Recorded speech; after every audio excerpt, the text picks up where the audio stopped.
Parasite actors found dead after 2 women blackmailed him in 19-hour police interrogation. Let's go. Bada bing, bada boo. Grab your In a popcorn. prison cell in South Korea, there's these 2 very pretty, very young girls sitting at the edge of their prison beds. They're in the same cell, and they're either going to be very friendly or they're going to rip each other apart by the end of this. There's going to be no middle ground here. So they start feeling each other out. And how old are you? I'm 95. You?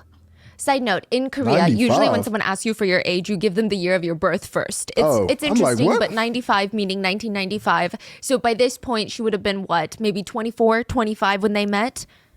It's so interesting. Isn't that like more math you have to do? Yeah. Yeah, I guess they was don't like, really bro, care how... just give me the number, bro. Like, don't make me do math, nigga. Just give me, how old are you, my nigga? 2000. Nigga, I'm not doing no math, bro. Give me your shit. That nigga said How I'm old you not are, they doing want to no know math. if you're older. I'll and think about it, how August. there's I got you. information. That's But all then like when the you chat, give bro. You talk birthdays about and Luke. dates, it gets confusing, right?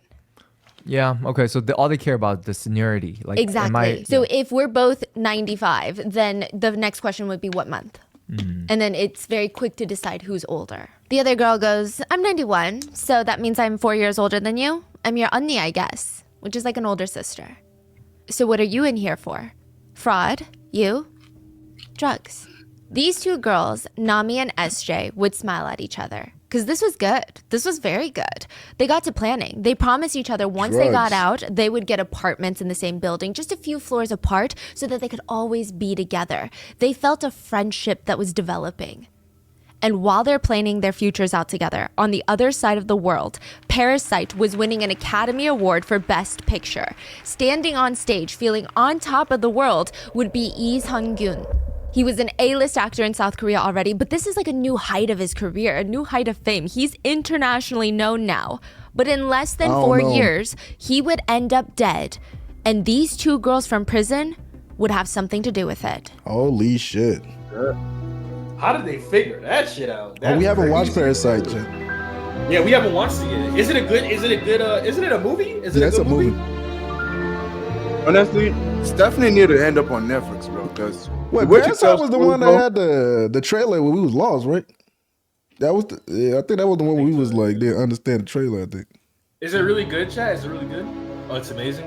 Damn, you should watch it. Now I'm gonna feel bad knowing that this guy. We would died. like to thank today's Yeah. sponsors who have Same, made like it the show's not possible gonna for hit the Rotten same. Mango to support the JED Foundation, a nonprofit that protects emotional health and prevents suicides for our nation's teens and young adults by giving them the skills and supports that they need to thrive today, but also tomorrow. This episode's partnerships have also made it possible to support Rotten Mango's growing team of dedicated researchers and translators. We'd also like to thank you guys for your continued support as we work on our mission to be worthy advocates of these causes. Now, as How you always, doing, Jewel? full show notes are It's the available at title, chat. rottenmangopodcast.com. It's the Parasite We did have our page. Korean translators and researchers assist on this case, but I will say that there's a lot going on, and there's a lot of other people involved, conspiracies about why this became such an overblown investigation. There's differing sources on the exact timeline of events. We tried to gather all the accurate facts of the case and compile them in an easy to digest format for you, title, whilst we Smots. try our best to remain neutral. But if there is anything at all that is lost in translation, miscommunicated, or even anything additional that you would like us to know about this case, please let us know down in the comments. And a quick content warning, there is brief mention of suicide in this episode. So if that is something that might bring you to a dark place today, please just take it easy, skip this one, go watch a comfort show, and stay safe. So with that being said, let's get started. Nami had been out of prison for a while, and everything was working out relatively like she had planned. She's living in the same apartment complex as her Okay, best Lyra, friend, it's okay. SJ, You that she think met so. in prison. She's running her own business that's doing really well. And then, boom, a text message comes in ready to ruin everything for Nami. An unknown profile on Telegram messages her. The user's name is Nenemtin. Nami has never heard of this username. She has no idea who this is. This person isn't even in her contacts. It's a total stranger. She goes Welcome, to open Jewel. the message, and it reads, "The stuff on your photo albums." What is this person even talking about?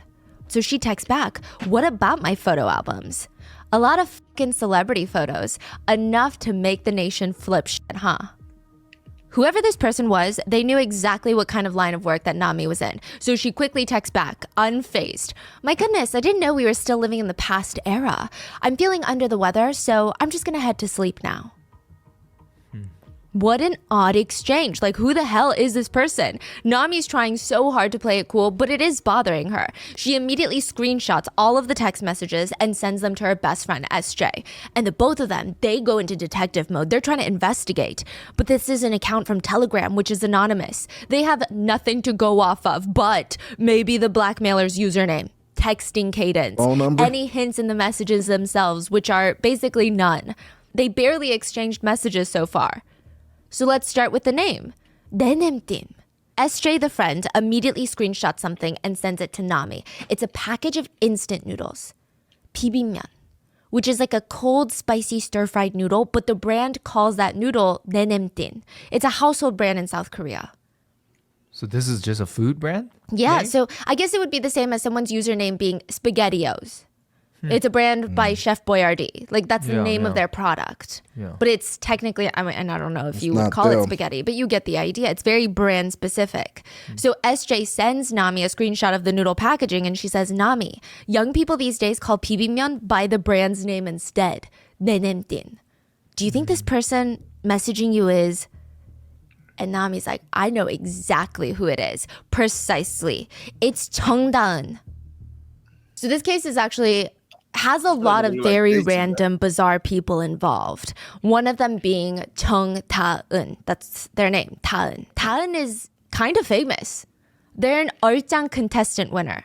얼짱 is literally translates to best face. Like is 얼굴, face, 얼. And then 짱 is like the best. So they would have these reality shows, contestant shows, contest shows where they would bring in the best faces from the nation and that just nigga Michael B. basically Jordan. whoever has the ideal face wins the contest. Like a beauty contest. Yes, but it's very face specific. It's not personality. You don't really like answer questions. You don't do the bikini shows. It's all about your face. Is it like a really prestige title or is it more like Yeah. a TV? Oh, it's like a real award. Well, I wouldn't say it's like Miss America, but it is it's a high compliment to be called an 얼짱. But it's not really something that you have to win through that competition. It's you could call anyone on the internet an 얼짱. It's a compliment. Basically. Yes, and they have a very specific look.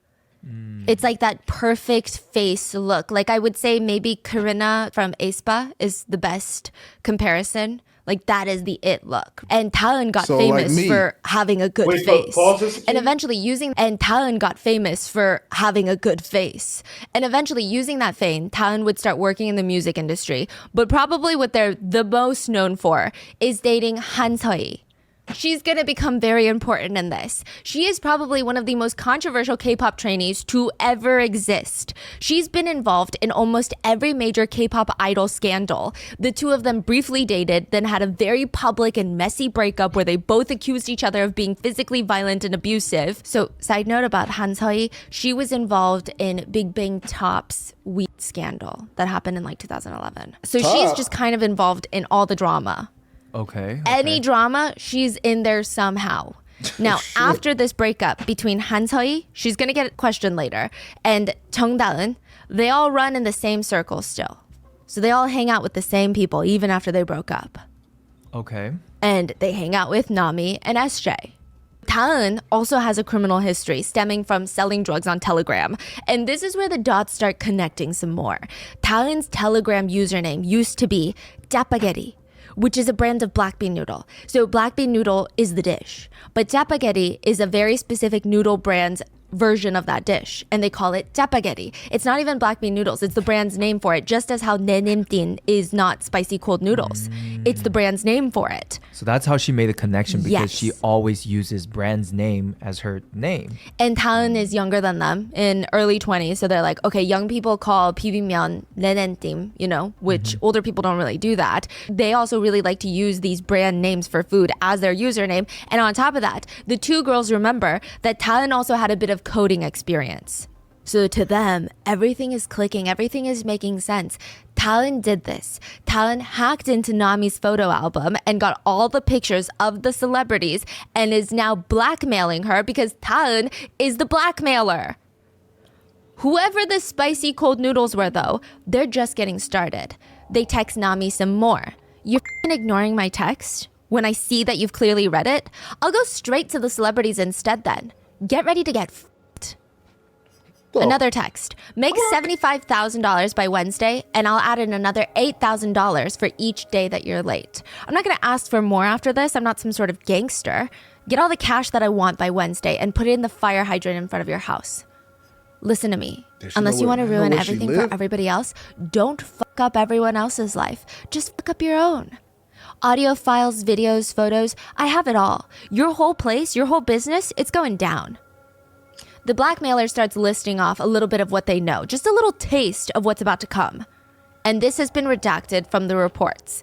Redacted, abuse of power. Redacted, drug trafficking. Redacted, drugs.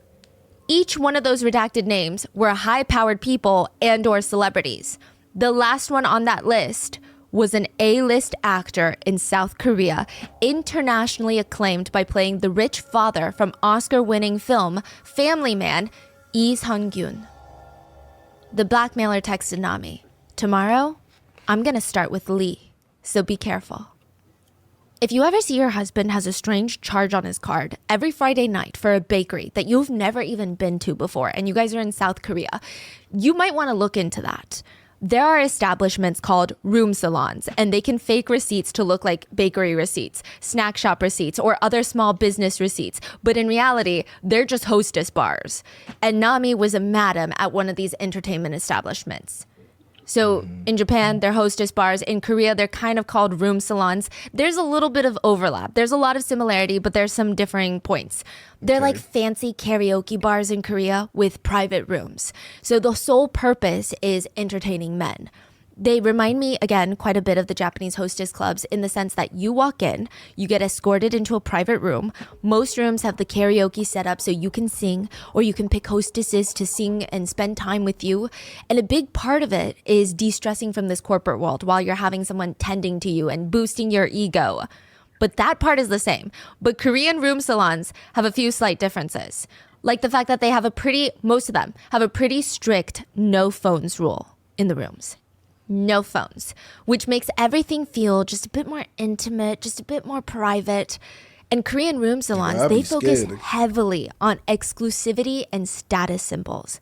Some clubs, they won't even let you in. You walk in, you're like, I've got $10,000 that I want to blow right now. They're like, sorry, sir, you're not a member, so you can't. And in Korea, if you ever hear something called 1차 and 2차, this is what they're referring to. There's 2 tiers to room salons. 1차 is when you're on the premises, when you're in the club or in the room salon. You can usually flirt, get that emotional connection. Sometimes you could probably fondle the room salon girls, depending on the room salon, right? Depending on the establishment. And then there's something called 2차, which is level 2, second tier. This means that after the room salon date, you go out, usually off the premises, and you go full intimacy. These room salons, they can get really pricey. If you're going to go to a really nice, luxurious one in the center of Gangnam, you can expect to pay around $500 to $1,500 per person per night. Whoa. Yeah, it's insane. You have to pay for the room fee, then the food and the drinks. Then you have to tip the hostesses. And then there's different leagues of salons. There's a ranking system for the girls at these types of clubs. So you've got the Puchangdong style. Now, this style is very overtly style. Sometimes the girls you walk in, they're just wearing their undergarments. Then you have the club girls. They're a bit more clothed than just their undergarments, but it's like the next tier up. Then you get higher up, then you have the 15%. This means 15% of the top prettiest girls in room salons. They call it like a 15% club. Which means you have a certain league of aesthetics in the girls there. Very attractive. They probably will not tolerate touching inside of the store. Then you have the TPs, the 10 Pro, which means 10%. 10 Pro, yeah. So girls, they look like celebrities. They're usually very educated. And if you're filthy rich, you could even sponsor one of the girls to be, like, I don't know, your girlfriend, your side girlfriend. Now, side note, it does seem like a few celebrities have been seen frequenting these room salons, and I know it's a really controversial topic, but some netizens say that there might be a reason why celebrities might like these room salons more than the average civilian. The no phones rule, that might ease some of their anxiety of always feeling like they're going to be filmed by other people when they're in establishments, that other parties, not even in the room that they're in, are filming them. Like, they're just trying to have fun, right? And perhaps to some of the older generations of celebrities, It's purely just habit. Apparently back then, if you wanted to land a role in a movie, you would have to shake hands with the director in a room salon. It was so prevalent that when a new up-and-coming director came out and started his own production company, he was this close to naming it NRS. What's that? No room salons. Because he hated it so much. He was like, this is a part of the industry that I wish would just die off. I hate it. Like, that's how strong and prevalent it was. So it is very deep. Wait, you have to shake hands in a fucking... That sounds suspicious. I ain't gonna lie. A director's want to shake hands? That nigga want... I ain't gonna lie. That's weird. He doing something. I think she was just describing like how legit hard it is to even get a role in a movie or to become like a movie star. Like you would legit have to be in the vicinity and like meet the nigga, like meet them there type shit. Like you have to be like, you have to like literally be seen by them and like interact with them in order to get a role like that, right? Yeah, but I get that. But it's like the fact that they have tiers of like shit, and there's like girls, you know what I'm saying? Top 15, all this fucking category. Like, why I gotta come in here to shake your head? It's like you try to shake something else. That's a not shake hand, exactly. Yeah, it's just like it's a way of saying like how hard it is to like. But I say if you understand, so it's probably shake something else. I don't know. You know, they're onto something. I don't know, man. Close to naming it NRS. Oh, What's that? No room salons. Because he hated it so much. He was like, this is a part of the industry that I wish would just die off. I hate it. See, some Like, people don't that's like- how strong and prevalent it was. So it is very deep rooted in the Celebrity culture. Yeah. Crazy shit. Like, I man. think it Crazy starts shit. when you don't really have a choice. You just have to go. And the one in question today is dubbed a 1% room salon in Gangnam, meaning they only offer memberships. You cannot step in there and book a private room unless you're a member, even if you have the money, which adds to the exclusivity and the discretion of the business. Only the top 1% can afford this room salon. And it's speculated that a few hours in this type of club with 3 to 4 people in a private room, that's about $6,000 to $8,000. And because of how expensive the Ouch. barrier of entry is, less people would go, and it might honestly make a great place for celebrities to feel like they're getting away. I'm not recommending it. I'm not saying that they should, but I can maybe kind of see why. The barrier for entry is so high. Maybe it feels like it's more secretive and not many people are going to out you and talk about it and post and like little sneaky pictures of you online. And you can finally just have some fun. Nami runs one of those, crazy. a 1% club in Gangnam. But there's a give and take in place for room salon madams and their high profile customers. I don't want to say clientele because that makes it sound like they're buying intimacy. Right? That's not what I'm insinuating at all. But just, customers, patrons of an establishment. Discretion. You get paid to not talk about what you see. Once that trust is broken, nobody's going to want to visit Nami's business ever again. And this blackmailer is going to ruin her entire career. Even if Nami gives the blackmailer the money, who's to say that they're going to stop there? What if they keep going? What if they keep coming back for more money? It's never going to end. Ding. Another message from the Noodle Telegram account comes in. Do as I say unless you want to ruin someone else's life. I don't think you know the situation that you're in right now. If you ignore me again today, I'm going to reach out to your mom. Nami sent more screenshots of these conversations to SJ, her best friend. And SJ's just trying to warn Nami. Like, don't piss off the hackers. Don't piss off the blackmailers. Just figure out what exactly they know. Like, what in your photo albums? She texts, don't turn them all into enemies, Nami. Nami's hot-headed though. She texts back, yeah, well, I'm not gonna give them a freaking penny. Just find out what they have on you first. Hear them out. SJ tries to comfort her best friend Nami. I mean, even if they know you're doing drugs, they Like, what are can't you all touch doing any in of your this celebrity situation, Chad? friends like Lee Sung-gyun, the Parasite actor. How are they gonna touch him? Yeah, I guess that's true. But I had an idea. Should I just tell Lee Sung-gyun, Lee? Just tell him that I've been hacked and that I'm being blackmailed into giving them $500,000? Wait, so she's about to blackmail the actor Yeah. while being blackmailed. She's being blackmailed for $75,000 and she's going to go turn around to the Parasite actor and say, hey, Lee, I need $500,000. Otherwise, people at the press are going to know that we hang out. Do you want to be seen with the madam of a room salon That's crazy. when you have a wife and 2 children? Is that what you want? Oh, shit. Tsunami has this brilliant idea of playing both sides. She would lie to the blackmailer and get money from Lee. Then she would lie to Lee and say that she was going to give the money to the blackmailer, but neither of those things were going to happen. It's not even like she wants to take the $500K, give $75K to the blackmailer, and then keep the rest. She wants to keep it all. She's like, I'm just going to screw both of them because whatever. Wow. Yeah. She shares her bright idea with her best friend SJ, and she texts, I'm just going to play Lee. Should I do this? No, you shouldn't. Because Nami, if you don't give money to the blackmailer, what happens to Lee Oppa who actually gave you the money? And Nami just responds, oh, well, he'll just be a f***ing R-word. Nami starts texting Lee Sung-gyun, Lee, stating that she's being blackmailed and her phone was hacked and the press is going to find out that he's basically having an affair with her, if you will. He has an actress wife that he's been with for over a decade. So much of his image in the public arena is being part of the perfect family. They're kind of the it couple. They're like a middle-aged but it couple. They're So this both nigga at was their cheating? prime. I mean, they share 2 beautiful children together. But now the blackmailer knows that Lee, the perfect family man, has been spending some time with Nami, the madam of a room salon, in her private residence.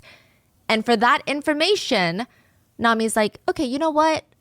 Oppa, I negotiated and I got it down from 500,000 to 250,000. So I'm going to need 250,000. Nami starts texting Lee. Okay, Oppa, I have to make a choice now. First things first, Oppa, you need to live. Even if something happens to me, you have to live. That's why I'm telling you all these things about what's going on when it would be better for me if I don't tell you. I asked around and there's a lot of people who have lost everything because they didn't comply with these types of threats from blackmailers. If we ignore this person and they go to the media about this, you and me, we're all done for. Like, not saying this relationship is done for, but she's insinuating our lives, our careers are done for. Just trust me this once and comply with the demands of $250,000 and I will make sure nothing incriminating about you gets out. I'm going to turn myself in today for questioning because they're saying that they're going to go to the police about my drug reports. Do you think that they're going to run forensics on my phone? Nami continues trying to get $250,000 out of Lee. Also, those people will not come back once we give them the $250,000. They told me that they have no reason to come back and ask for more money. But right now, if I ignore them and you ignore them, I mean, it could go to the press. Then at that point, both of our lives would be over. And like, I mean, just trust me. I'm going to take care of this situation so cleanly. Just trust Blackmail me. while being blackmailed. Nami tries to soften the Isn't that situation by fucking saying crazy? things like, Sai, the world really has gone crazy these days. Cry face. Don't worry too much, though. Lee texts back, okay. She texts, I'll call you later during the day. Life is so hard. Are you available to talk during the day? I'll call you later. Lee gets her the money, $250,000 in cash, but he was very clearly hesitant. You can tell from the text messages. He doesn't know if this is the route that he wants to take. So he's not like, oh yeah, take the money. We got to make sure this never gets out. He's just kind of like confused and he doesn't understand really what's the best choice at that moment. It's alleged that Lee had to go to a close friend of his, Mr. Kim, who also knows Nami, to get a loan from him for the money. Because Lee's wife has access to their bank accounts, she and if don't know. $250,000 just goes missing, I mean, it's going to be a big deal. The cash gets delivered to Nami, who promises Lee that she's going to give it to the blackmailer, who will then shut up about the whole thing and they'll be over it. But instead, Nami takes the money and goes on the run. She stops responding to everyone. She ghosts everyone. The blackmailer, Lee, even SJ, her best friend. She ghosts them all for $250,000. Shit, that's cool. And so now the blackmailer is pissed. And the blackmailer is coming after SJ, sending messages. Nenentin is reaching out to SJ on Telegram, Nami's best friend, threatening to ruin SJ's life unless you can get your best friend Nami to come back with my money. SJ starts sending desperate messages to Nami. Where are you, Nami? This is insane. You can't do this to me. I'm never going to see you again. Don't ever talk to me ever again if this is how you're going to be. Don't even reach out. Nami finally responds, I'll call you soon. Call me before noon today. Noon comes and passes. SJ texts again. Are you calling me soon, Nami? Please help me understand, because if this is what I think it is, I will forever disappear from your life. I think the cops are trying to come to my house. I have to verify it's the cops, but I don't know. So please, Nenen team keeps contacting me. If they reach out to me one more time, I'm going to report them to the police. Don't try to get me to understand your side then. Do it now. If not, I never want to see you again, ever. Nami finally responds, stop contacting my friends and acquaintances asking where I am. And I'm sorry. I wronged you in all of this, okay? I'm sorry. I'm sorry. Because now it's on SJ. Now the pressure's on SJ. Get me my money. So she really just Nami took 250K and that's Yeah, it. yeah. That's her exit. Yeah. What? SJ texts her, That's yeah, true. well, don't worry. I will have no reason to ever reach out to you again. Nami says, let me just clean this up, okay? Let me clean up the mess and then I'll reach out to you. Don't forget to eat. Like, it's like a, don't forget to, like, don't skip meals. It's a very endearing term, which is bizarre in this moment. But how is SJ just gonna wait for Nami to clean this mess up when SJ's life is on the line too? SJ She and a basically man just said, by the name take of care Samuel. now. That's fucked. Yeah, she ran up with the money. She Now- basically just said, take care. Now the hacker niggas is on her friends trying to get the money out of her ass. You basically said, fuck your friend. Let me run off with this shit.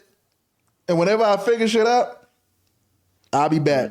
Knowing damn where she gone, bro. That's crazy. That's crazy. And she scammed that other nigga, the actor. That's tough. SJ's life is on the line too. SJ All right, and a Curtis. man by the name of Samuel Portage. walk into the Incheon Police All right, Department. Honestly, this shit makes me think she working with the with them scamming niggas. The hacking niggas. I think she working with them niggas. Dead ass. Ain't no way they just left you and then just go to your friend, bro. Like, SJ and a man by the name of Samuel walk into the Incheon Police Department with 30 pieces of black hair in a clear baggie and a very bizarre story. I'd like to report a drug crime. Samuel, the man that's accompanying SJ, tells the police that his girlfriend got a job at a room salon, and the manager there, the madam if you will, got her intentionally hooked on drugs. He said that he did absolutely everything to get her off these drugs, but she just wouldn't quit. So he suspected the madam is keeping her addicted for the purpose of the business. Thanks for Because he following. can't convince his own girlfriend to get off the drugs, he decided to go to the source of the drugs. He goes to the madam of the business and tells her, hey, if you don't quit supplying my girlfriend with drugs, I'm going to report you to the police. He was so shocked because she just sat there and said, how much money do you want? That was not what he was after. He doesn't want money. He just wants his girlfriend to be safe. And the police are like, okay, kind of a wild story. So what is SJ doing here? SJ hands over the bag of hairs. This is Nami's best friend. She hands over screenshots of text messages. The woman that got that ain't my Samuel's best friend girlfriend at that hooked on drugs is my best friend, Nami. She's the madam of a very famous room salon, and she provides drugs for celebrities. SJ was so annoyed at Nami for leaving her like that. But also, SJ was so mad at Nami, mainly for not giving her her share. All SJ wanted was $75,000, but Nami got $250,000 and left. Now what? All that okay, bro, so The level of greediness, bro.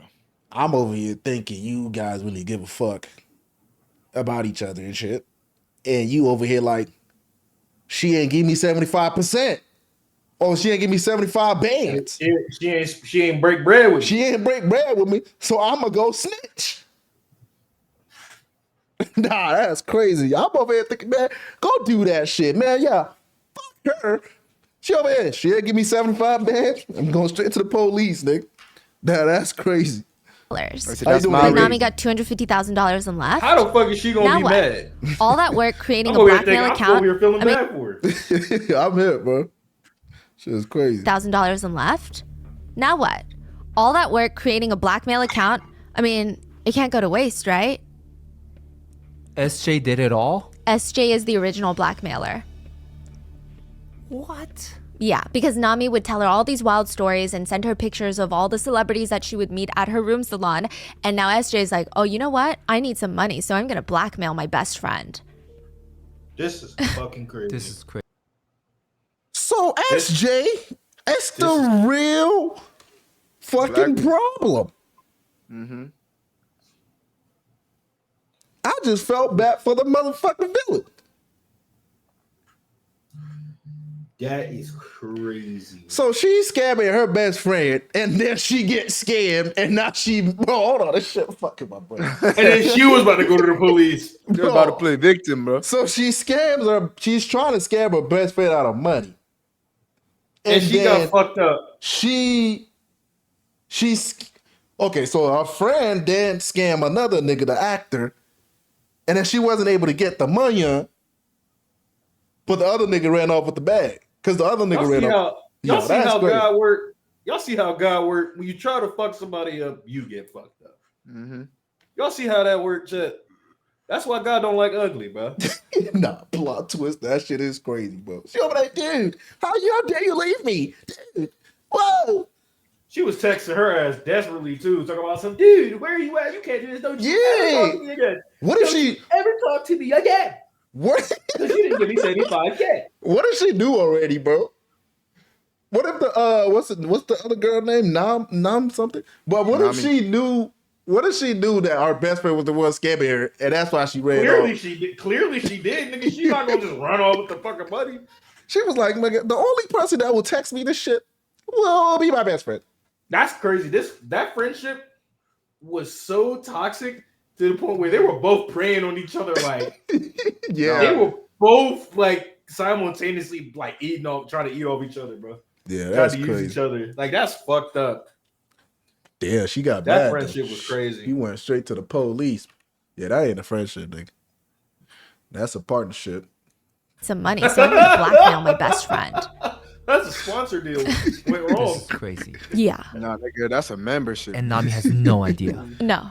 She's gonna find out, but as of right now, no. She thinks so it's Nami doesn't know. talent. Never But mind. they're both so fucked up too. The level of evilness just keep on going. Yeah. Like one crime, they follow up with another, with something even worse and worse and worse. It's like they're willing to commit the crimes, but they're also willing to do it to the people that they're supposed to love the most and like be the closest to. It's really bizarre. They have no moral standing, and a lot of netizens argue which one is worse between the two. It's really hard to decide because it's just both so uniquely evil. It's just so bizarre. Love of money, So now- bro. That's a good question. Who y'all think is the worst? The best friend trying to scam her friend, or her friend scamming the movie actor, taking his bread and dipping on her best friend? Chad, what y'all think, bro? I ain't gonna lie. The one that's worse is the nigga that was plotting to scam her friend, but then got scammed. That she was worse. Yeah, I'm she not gonna worse. lie. Yeah. She deserved that shit. She deserved that shit. I ain't gonna lie, they're both bad, but her friend did all the work, nigga.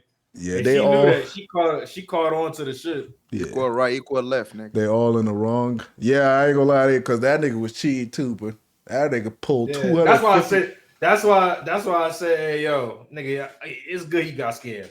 Yeah. You deserve that, dumbass. Yeah, you shit. do. I ain't gonna lie. You don't need that money, nigga. Give it to somebody else that's more loyal.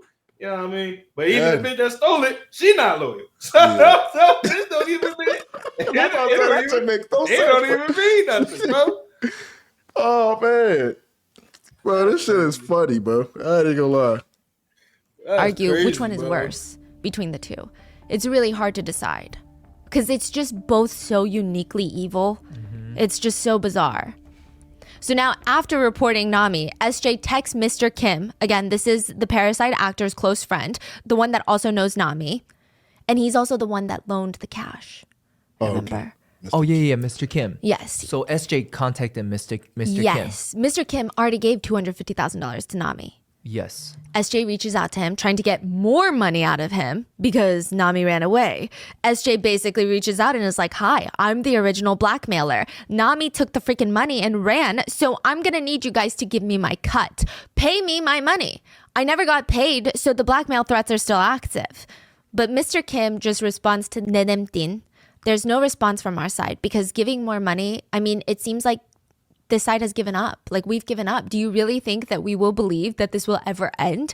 Even if you say this is it and that Nami took the rest of the money and ran. Honestly, I don't know. We don't know what to believe. And I'm just in the middle trying to keep this under wraps. I even sent my own money too. Geez, I mean, I think the best way to resolve all of this is if we all meet up together, sign some sort of contract. Otherwise, no deal with more money. So he's like, we need to get together and sign some documents if you want any cash at all. Like a document saying that you will never bring this up, like you are bound by, I don't know, an NDA or something, NDA, because this is just crazy. You can't just keep asking us for more money. Mr. Kim goes, or we can just go the legal route because this is extortion. Honestly, I don't get any of this. Even with that amount of money, 250K, Nami will last maybe 5 years. So why are we even doing stuff like this right now? But SJ is very desperate. She keeps messaging him, almost pitching herself like she's on Shark Tank. Sir, let's do the original agreed upon deal of $75,000. I really need the money, and you can see if I will ever threaten you guys ever again, I will disappear with the money. I will stop looking for Nami. If this ever gets out to the world, I will take full responsibility for it because there's really no need for that to get everybody involved. I just really need the money tomorrow, right away. Wait, is she telling them that she was the original blackmailer? Yeah, but she's not saying shit. she's SJ. She's messaging them through Nenentim, the noodle account. I gotcha. Yeah. Now the messages are written really polite. It's actually kind of odd. She's blackmailing them, but it sounds more like she's a distant relative asking for a loan. But when Mr. Kim doesn't budge and give her what she wants, she fully lashes out. She texts, first of all, I didn't know Nami was going to take the money and run. I didn't know that she was going to eat all the money and f***ing explode. So like, is that really my fault? Mr. Kim says, regardless, I'll have to pass on this deal. Okay, fine. Then I'll continue bothering people around you guys. Besides, today, I will give you a deal. Remember how I was asking for $150,000? Today, let's make it $40,000. How about that? You should probably take the deal with this kind of cut. Try standing in my shoes for once, sir. Nah, she needs Mr. bread. Kim makes a deal, and the blackmailer tells him that he will send an assistant to grab the money. That assistant is SJ. Wow, herself. Yeah. Sure. So she texts him on her little noodle account, I'm going to send my assistant to grab the cash from you in the parking lot. And guess who shows up? SJ. What? But Mr. Kim is like, oh, that's probably just the assistant for the blackmailer. Oh, he doesn't know They don't SJ. know her. Yeah. No. Yeah. It's like a whole thing. Ultimately, SJ gets $40,000 in cash in the parking lot of a grilled eel restaurant in Gangnam. And just to recap, SJ is the original noodle blackmailer. She was texting Nami about the blackmail threats like she has no idea what's going on. So she's Nami's blackmailer and her best friend giving her advice on what to do with the blackmailer. Yeah. That's why she's saying like, no, don't play Lee. Like, don't do that. Don't run off with the money. Don't make enemies. Just see what they want. Wow. She ends up getting $40,000 from Lee. Nami, the madam of the business, ends up getting blackmailed, but plays Lee and runs off with $250,000. And it takes about 3 to 4 weeks to be issued a passport. Nami was a few days in when she was caught by the police. Police had records that she applied for a passport and a visa planning to flee the country. Okay. But flower snakes are known not to travel that fast. That's what people call Nami, a flower snake, a 꽃뱀. That's what we call them. Okay, so a flower snake is the Korean version of a gold digger, but it's actually a lot more scathing than a gold digger. Gold digger is like, okay, I don't know how offended I'd be if I was called a gold digger, but a flower snake, it's such a ruthless term. It's a woman who waits in the gardens like a little snake near all the beautiful flowers, just waiting for someone close to come by. They slither towards their next victim, seduce them, and then ask them for money in return for their silence. So it's not even someone that wants to crazy. date someone with money. It's more so, I'm going to like literally trap sleep with them. that person.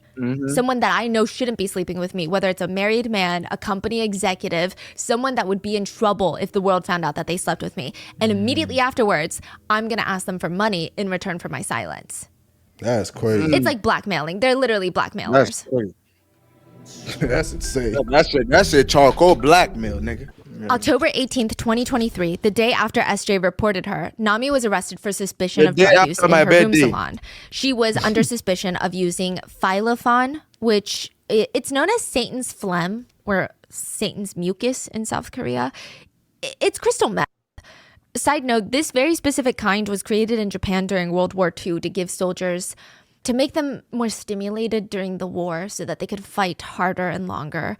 So there's that. It's become a huge recreational drug issue in East Asia now. So Nami was arrested, brought in to be questioned. She's drug tested. It comes back positive for psychotropic substances. But that's a huge range. I'm just going to be honest with you. That could include caffeine, nicotine, alcohol, and even certain pain meds, but also heroin, LSD, cocaine, and crystal meth. So there's that. At this point, the police have testimonies from 2 people that Nami is not only doing drugs, but selling drugs. So from SJ and Samuel. They're like, yeah, she's selling drugs, she's doing drugs. And South Korea is a country that's super strict on drugs. So Nami is a slam dunk case, right, for the police? But nothing is impressive about catching a flower snake. You don't get a pat on the back for catching a flower snake. You don't get an award. You don't get a promotion for catching a flower snake, especially if that flower snake has 6 prior drug convictions. What's so great about the 7th drug conviction? If anything, it's almost insulting. A 7th time, really? You couldn't catch her again, like the 7th time? The police didn't want a flower snake. They wanted to take down a napping alligator in the grass. And the only thing is, you're more likely to be killed from a snake than an alligator, statistically. October 19th, 2023, just 3 hours after Nami's very first interrogation finishes, an exclusive article is published online about an unnamed gigantic A-list actor going by the name of Mr. L that is now part of a huge drug investigation. Oh, shit. It's very cryptic. I mean, so cryptic to the point of being uninteresting. Even if we can guess Mr. L stands for Mr. Lee, it could be Mr. Lim, it could even be Mr. Park. Who's to say that the L is the first letter of the actor's surname? That's still a huge population of people to go through. The last name Lee in South Korea is the second most popular after Kim. About 15% of the population share the last name Lee. So who's gonna know who this actor is? But very quickly, almost suspiciously quickly, rumors start spreading online that it's Lee Sung-gyun. Damn. Everyone's confused. How would anyone know that it's him, especially given the circumstances?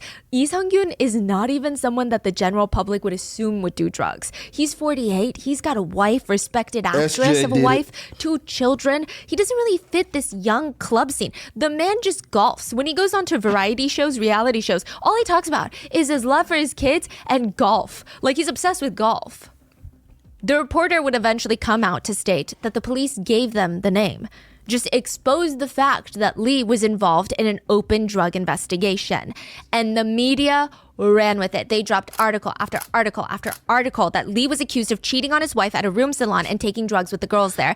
And everybody lost their freaking minds. They went genuinely crazy. Truly, the press, they're having a field day. They're calling this the mini Burning Sun scandal. Damn. Because it had 2 of the biggest names in the Korean entertainment industry attached to it. Parasite actor Lee Sung-gyun and G-Dragon of Big Bang. G-Dragon would be the bigger focus of the media. People were going in and overanalyzing every single video of G-Dragon. They were looking for any strange body movements, unfocused eyes, slurred speech, anything that could indicate that he was a drug user. People were saying, oh, well, Top from Big Bang was busted for weed usage. Seungri from Burning Sun, right? And then now G-Dragon? We knew it. We knew it all along. There's a video of G-Dragon at the airport taken by paparazzi that became one of the trending videos associated with this case. It shows him walking through the airport while paparazzi follow him around taking pictures and videos. And he can't seem to stay still. He's touching his face. He's touching his hair, readjusting his clothing. He's stretching, which, side note, I saw the video and I do think that he strikes me as maybe a little bit more active with his movements than I would normally expect walking through the airport, but there's so much context to this. First of all, we don't know if he has any sort of health condition that could lead to something like that, but also, even if he doesn't, he's a celebrity in South Korea. His every move, his every look, facial expression, breath is going to get analyzed and dissected regardless of a drug scandal or not. And as he's walking through the airport with paparazzi, like it's just so awkward. Nobody's really talking to him. They're just like following him around. I mean, I don't know. I feel like I would maybe move around and fidget and try to I would feel insecure. I would constantly fix my hair. Maybe I have a scratch and then I would try to adjust my clothing because they're taking pictures and I know these pictures are going to be front page somewhere.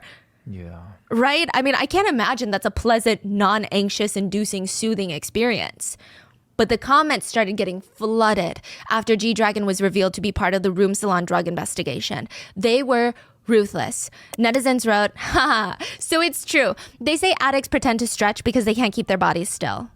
I'd be more surprised if he wasn't on drugs. This guy's a drug addict. Look at him shaking like a dog. Damn. Let's pretend we're all surprised, you guys. He really paved the way for criminals. He's the king of the drugs. That's great. He really looks like the type to do crap anyway. Bro, that's G-Dragon tough. came out with a statement why and do basically people just say begged the shit? police to test him. He stated to the public that he would be voluntarily submitting his own urine, hair, fingernail, and toenail samples to be tested for drug usage. This was kind of a pivotal moment in the Korean entertainment industry. A lot of netizens have stated this is going to change probably society's perception of these investigations, because G-Dragon shows up at the police station with press waiting for him outside the station. This is his very first interrogation, voluntary. He's going to submit all of his samples. The press, they're foaming at the mouth to get him to do something, say something, get arrested, anything. G-Dragon shows up in a full suit, black glasses, and he does not bow to the press, which is a huge thing for Korean celebrities. If you do not bow to the press, that means you think that you're God or something. How dare you? These are the people that made you famous. Oh, shit. This was significant. This was him showing the press that he was not going to get bullied by them. He does not bow, and He's before like, he "I goes in to didn't be do questioned it." by the police, G-Dragon answers a few questions from the press. They ask, "Why are you making a voluntary appearance for police questioning?" He looks at them, and he does this between every single question. He looks at them like they're not even the same species. He looks at them like they're insane. They're unhinged. Like, why did you just ask fuck? me that? He says, "I'll know when I get inside." Do you admit to charges that you've used drugs? I have not committed any crime regarding drugs. I'm appearing for questioning to clarify all allegations made. It's best to answer any questions authorities may have as quickly as possible, so I should probably not prolong these conversations right now. You've rejected the charges against you. Does that mean you think the investigation by the police is unfounded? Even the press question here is so bizarre. It's like they want him that's to a badmouth the confident police nigga, bro. outside the police station and put himself in a situation where the police are going to want to ruin his life even more. He confident he G-Dragon ain't do looks shit. more bored than anything. And he just states, everything will come to light in due course. Then the press start hinting at the idea that G-Dragon dyed his hair to throw off the hair drug test results. When did you dye your hair? And do you have hair loss problems? I did not do anything like that. Did you ever frequent the entertainment establishment that's been mentioned? We'll have to see about that. Do you know the establishment's manager or the doctor who's been accused of providing the drugs? No. Can I go now? And do you want to say something to your fans?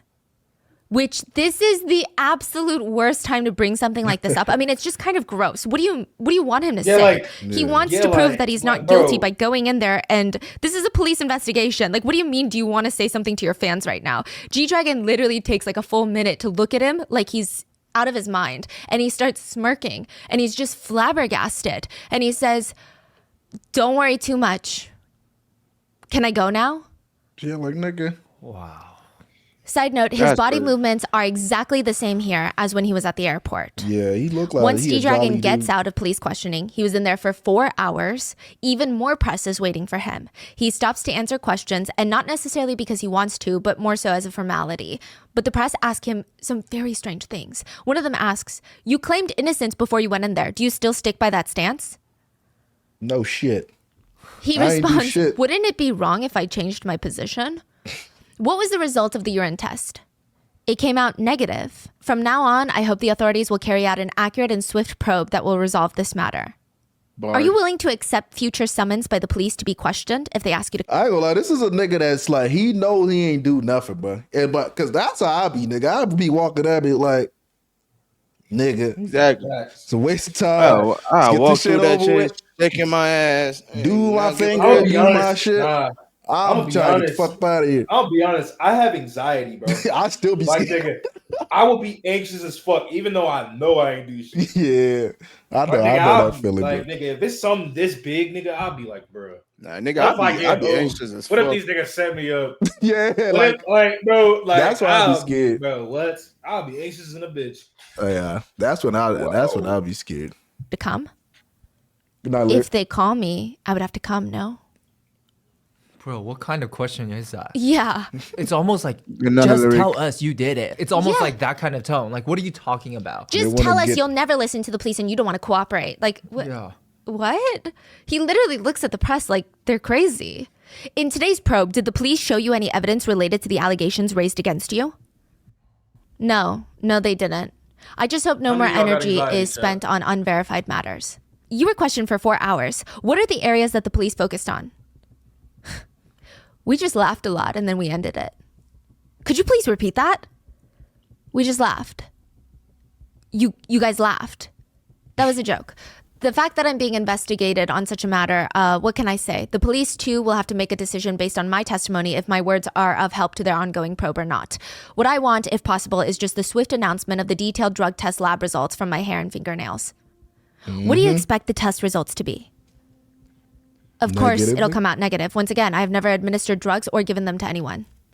A lot of people are watching. Do you have anything else you'd like to say? Yes, a lot of people are watching right now. So I would just say there's no need to worry too much. I hope they'll trust me and wait. Thank you. That's all.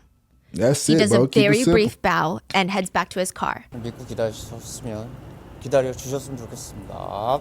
네, 알겠습니다. Alright. The hell out of my face. G-Dragon's test results will all come back negative. And he would post on Instagram, 살필 규정, which means everything will always fall back into the right pattern, almost like karma. It's used frequently in settings when someone gets accused of doing something that they didn't do. So they're being attacked, but it's almost a feeling of just wait because the truth will settle in and everyone will realize what's been happening.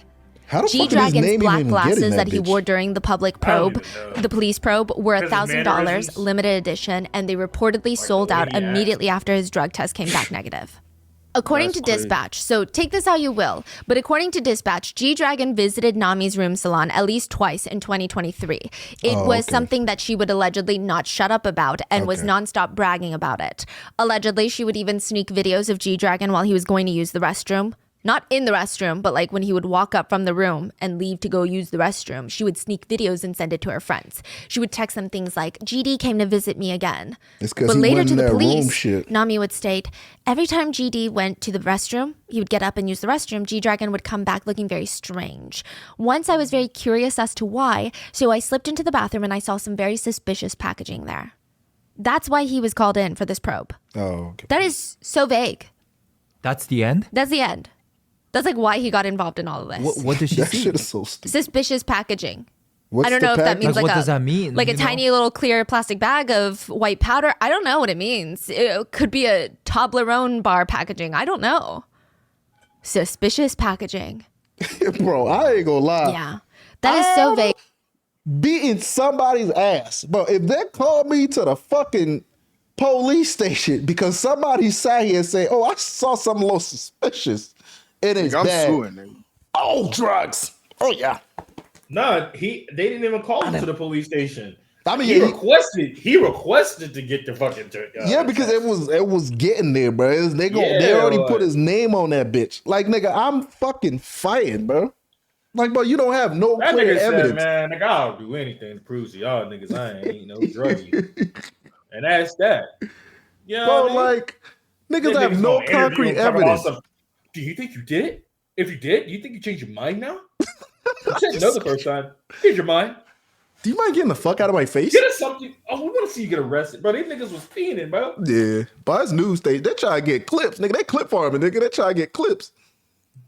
Suspicious packaging. Wow. Yeah.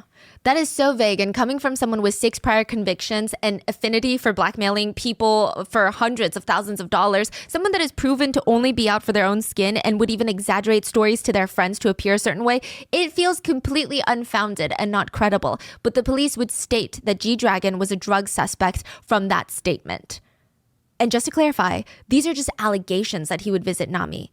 We don't know if he for sure did. And even if he did go, that's not against the law. What does that have to do with drugs? That's true. But even with all of this going on, there was still an article that was posted titled, Hair Removal All Over the Body.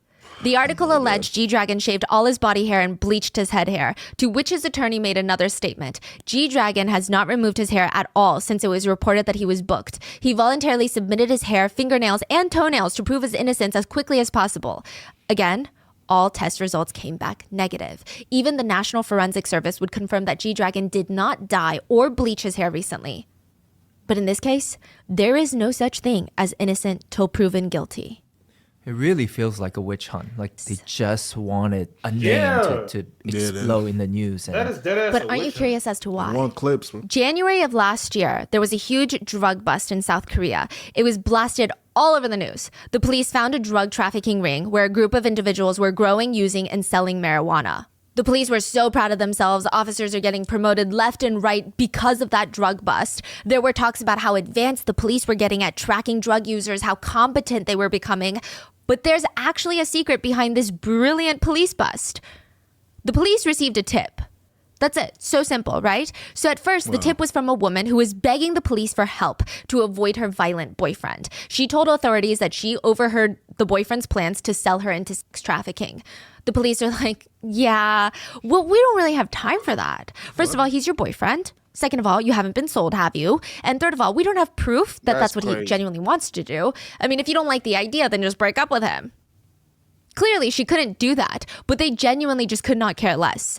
So the woman got smart, and the next time she called, she reported her boyfriend for dealing drugs. Suddenly, the police are all ears. They're like, this is deplorable. We got to do something about this. They're very interested in helping her and saving her from the big, bad, scary drug dealing boyfriend. They tell her to get a pen and paper and write down the list of things they want. Hold on, bro. You telling me that's so much more important than a woman telling you that I'm here getting fucked up by this nigga. I'm telling you. But the moment I tell you, nigga, drug, it's like, oh yeah, we need that nigga. They hear weed, bro. But they don't have it like these. Nigga, that is insane, bro. That drugs, bro. That weed shit. He your boyfriend. He ain't sell you yet. So like, ain't no, like nigga, what the fuck? They got some of the most like strange law like enforcement shit like I've ever fucking witnessed. Yeah. That's so weird, bro. They be ready to book a nigga. Yeah, he put like a little bit of, a little seed of weed in his little paper and he smoked it. Oh yeah, we need to get that nigga. We need to get him. He smoked. When a woman say, "I'm about to get sex trafficked," I'm about to get. I don't believe it. Fuck all that. Man. Yeah, Yeah. like bro, what? Just leave him. It's like what? Like the traffic lights? Is that what you're talking about? All you gotta do is just leave him. Like, bro, what? Just tell me he smoke weed. He got weed. Oh. He's like, what the fuck? Is that weed?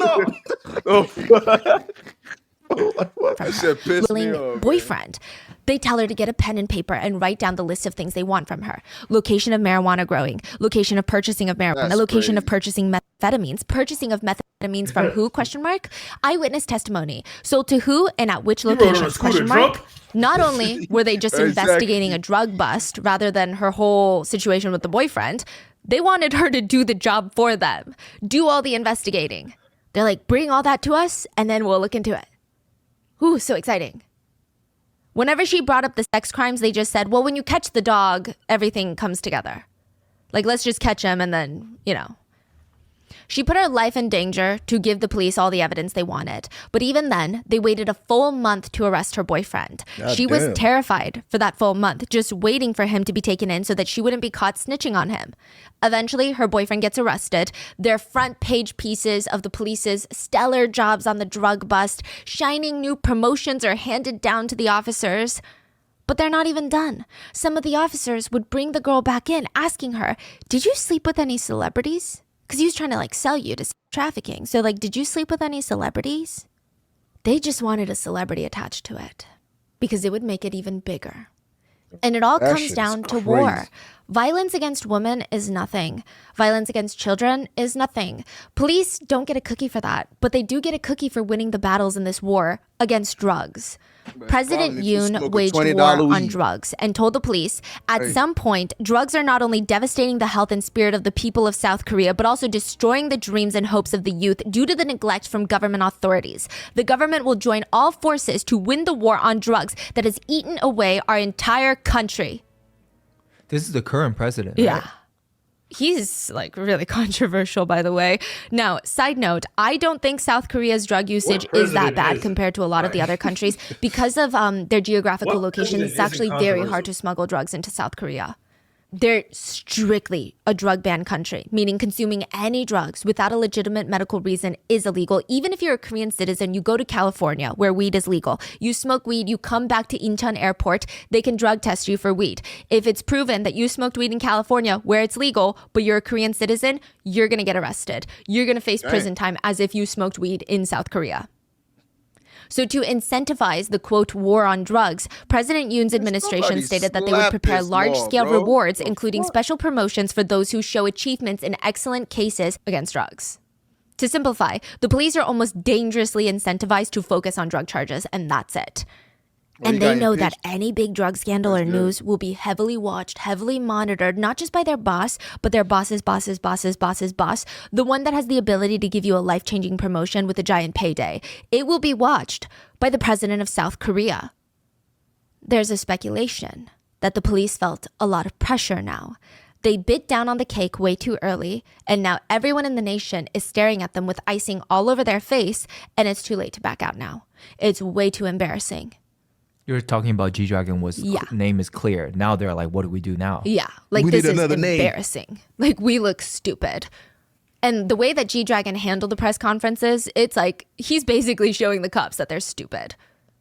And also, just for context, for anyone who doesn't follow K-pop, G-Dragon is probably one of the biggest name in the K-pop industry. Yeah, he was one of like people like call him like Gen the 2, OGs. right? Yeah, Gen 2. So it's like an OG, still one of the biggest name in the country. Shout out so to Dog. Shout like, out. but his I name don't know. associated with this frontline news. Imagine Like, Lumi it's being crazy. half Korean. Now, their investigation relied heavily on testimony and there was zero evidence to back it up. So what happened to G-Dragon was humiliating for the police. So it's likely that they wanted to make sure that Lee doesn't get away. In Nami's 17 interrogations, so Nami, the madam, would be interrogated 17 times by the Yeah, I can police. only imagine how Lee's crazy that name was was. mentioned 260 times. Nami would state confidently that Lee did drugs in her house. How did he administer the drugs? Oh, I have a silver pipe in my house for smoking weed. When the police searched her house, they can't find the pipe anywhere. But it doesn't matter because as long as Nami is saying it happened, the police believe it happened. According to Nami, based off of no proof, no evidence, Lee would come over to her house, smoke marijuana, and take ketamine. And take all these other drugs, like hard drugs. I mean, it got to the point where Nami's third interrogation by the police, she couldn't even pinpoint exactly when Lee did the drugs, allegedly. So the police start helping her, allegedly. If Nami would list a date that didn't make sense, the police would say something along the lines of, well, on that day, that wouldn't have worked because he had a so-and-so appearance, like he was doing a press tour. So that couldn't have been then. It's most likely more so around these dates, right? Or another time, they told Nami, well, Lee was on a business trip to the U.S. from August 29th to September 7th. So tell us about the date that you guys did drugs between August 19th and August 29th. If I didn't know any better, I would think they're feeding her these dates. Ultimately, Nami was unable to provide the police with a set time, date, or location of Lee doing drugs. It's like they just happened in a void. How can you be a witness testimony when you don't remember the location, time, or date where anything happened? Yeah, that's not evidence, right? Yeah, that's even if you remember, that's circumstantial. Yeah. It's just like you could say whatever you want, honestly. Yeah, you had a dream. Yeah. See, you had a dream. Yeah, they just want another big No matter name. how hard I Lock try them to up. be more health conscious, it just always feels Yeah, the very nigga did overwhelming. cheat, though, but- Between all the different podcasts and books Let me and all see. these other sources, there is so much conflicting information. And the worst part is, I feel like there's always a diet or a workout challenge that's Shout trending. out to that. But I ain't gonna lie, ever since somebody got on my ass when I skipped an ad, but I've been like trying to see if these ads are like something. Who got on crazy. your ass? No, I just saw it in the comment section. They didn't get on my ass, but it was like, hey, why you skip the ad, dude? She was talking about some real shit. And I was like, fuck, they I'm used to skipping I ads. like the ads. If you want to watch I like ads, that. just go watch the real video. Y'all like the ads? Shit. I mean, nah, because the ad did have something to do with the video, so it's like, I understand it. But if it's like, oh, the vibe, you know what I'm saying? Mm-hmm. It's like, all right. A vibrator. Yeah, that one was funny though. That's What? ro.co/rotten. Nah, this shit's getting crazy. October 24th, 2023, the police stated that Lee was under suspicion of inhaling and administering marijuana and other types of drugs several times. They released this to the public. So what are the public thinking? They're not thinking, oh, I bet Nami doesn't even know a set time, location, and date where this happened. They're thinking, oh, he probably He did they it, they yeah. got some stuff against him. Yeah, because crazy. the police released that. Like, Why would Yeah. they put that information out with no But evidence? they're not going to bring him in for questioning. This is all before they even talk to Lee and get his side of the story. That's They announced crazy. this, and they state that their plan is to secure the cell phone data and conduct forensic work before they actually summon Lee for an interrogation. Apparently, when you cancel someone in Korea, they call it narak. It almost translates to sending someone to hell, like sending them off.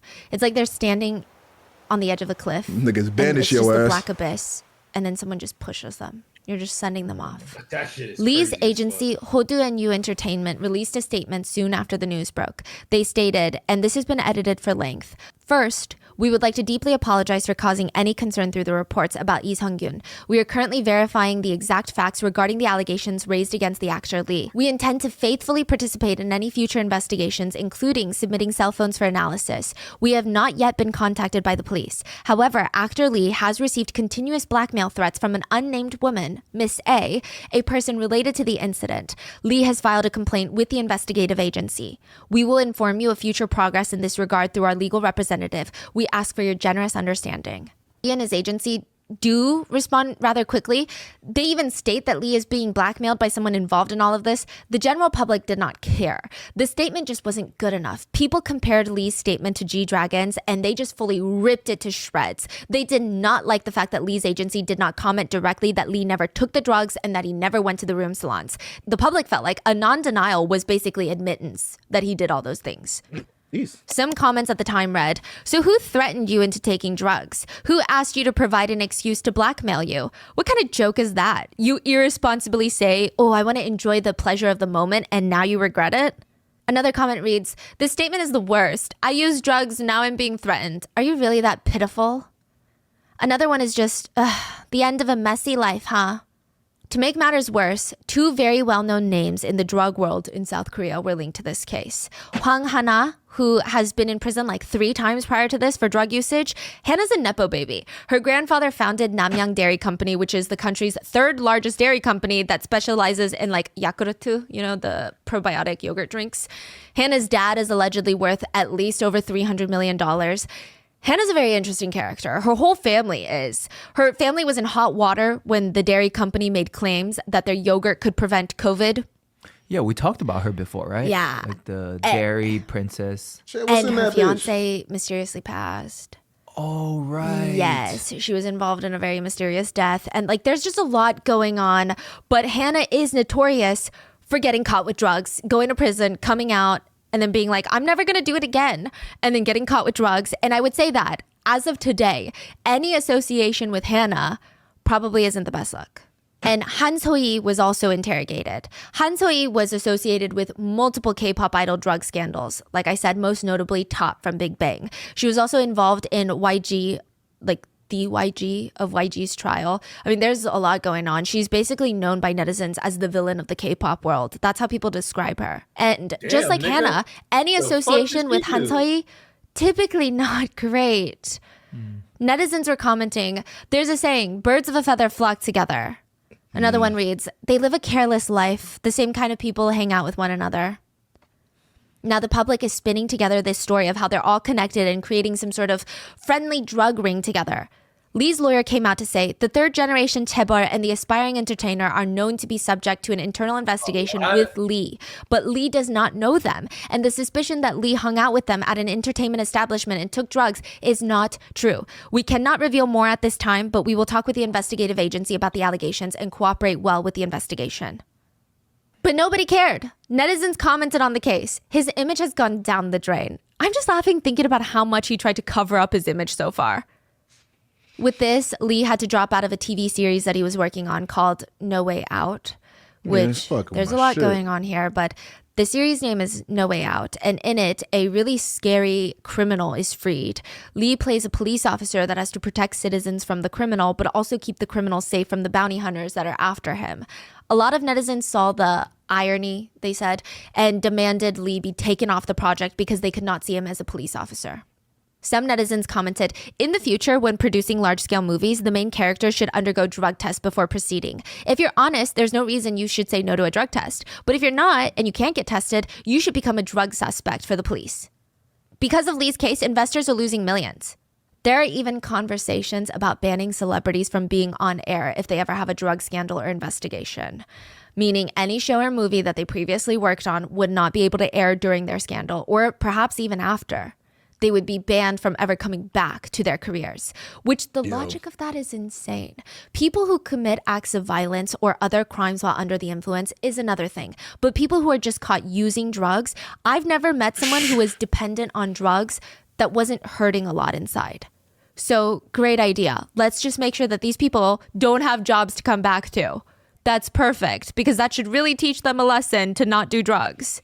So it's Meanwhile, 초두순 y'all niggas ruined my life because I smoked weed, bro. Like, oh, now I can't. Nigga, I can't be on fucking my movie getting taken now. I can't act like. Man, I don't know, man. I can't, bro. I don't get it, bro. I can't, bro. I don't fucking get it. Niggas getting canceled for smoking weed, bro. should really teach them a lesson to not do your law, drugs. Meanwhile, Chodusun can I open up a remember coffee this shop nigga. in the mountains if he wants to and live next to playgrounds Bitch ass and nigga. be in the same town as his victim. That's insane, man. Like, make it make sense. October 28th, 2023, Lee goes in for his first interrogation. When he leaves the police station, the press and the public are waiting for him. Crazy. All this As shit he happened in addresses my the media, birth he month. gives them a deep bow as a show of deep apology, and he bursts into tears. And he apologizes for causing such an inconvenience for everyone, but he does deny taking any drugs. He apologizes to his family and says, "I apologize to them as they are suffering and going through very hard times." He continues, "And above all, I would like to bow down once again to everyone who has trusted and supported me so far."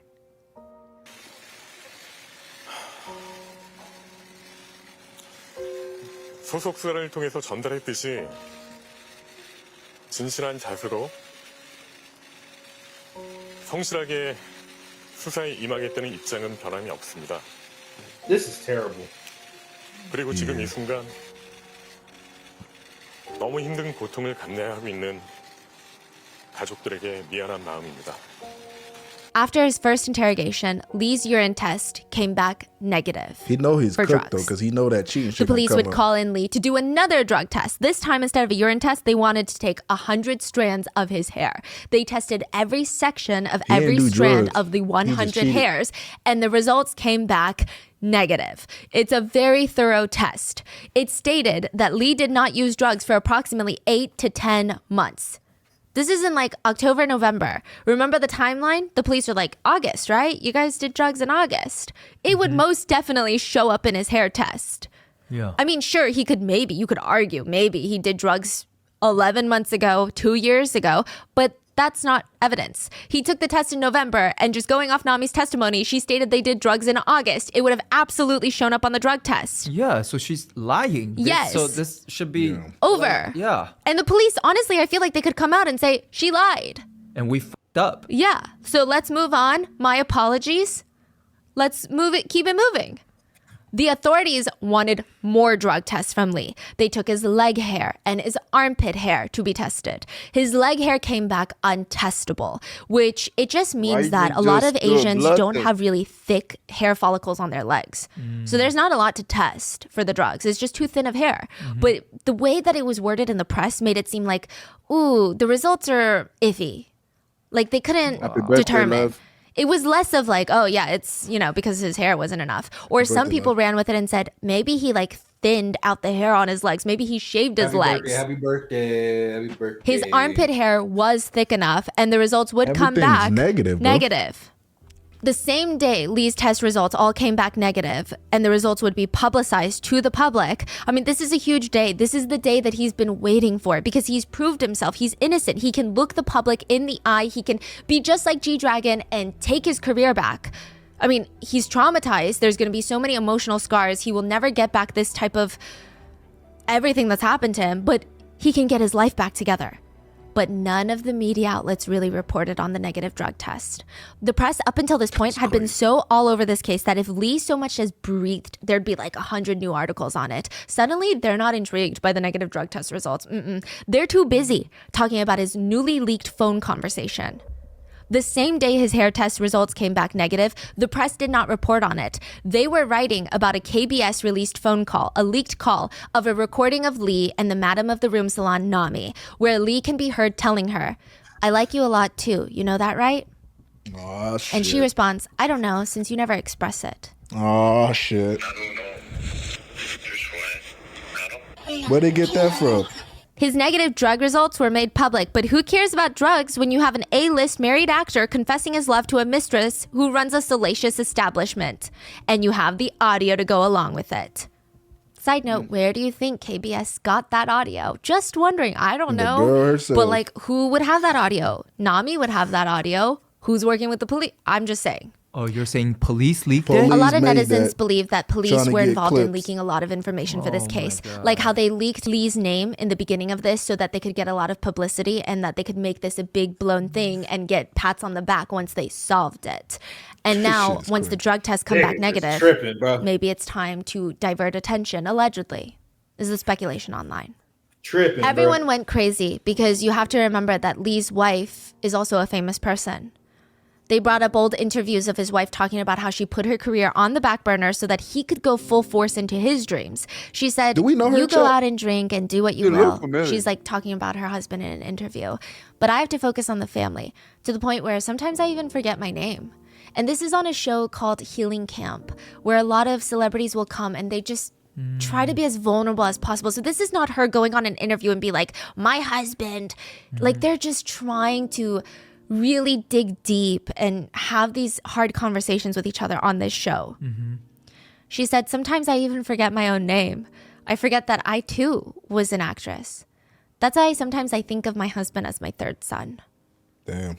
Other times she joked that she had 4 sons. She has her husband Lee, their actual 2 sons, and their boy dog. Netizens' comments were flooded with, "Isn't he embarrassed for his children? What was he thinking doing drugs with a woman at an adult establishment when he had his family and his career?" Others hated the fact that his wife had ran for Miss Korea and she was extremely well respected in the theater world and incredibly skilled at her profession. She was a dedicated wife and mother, yet he still cheated.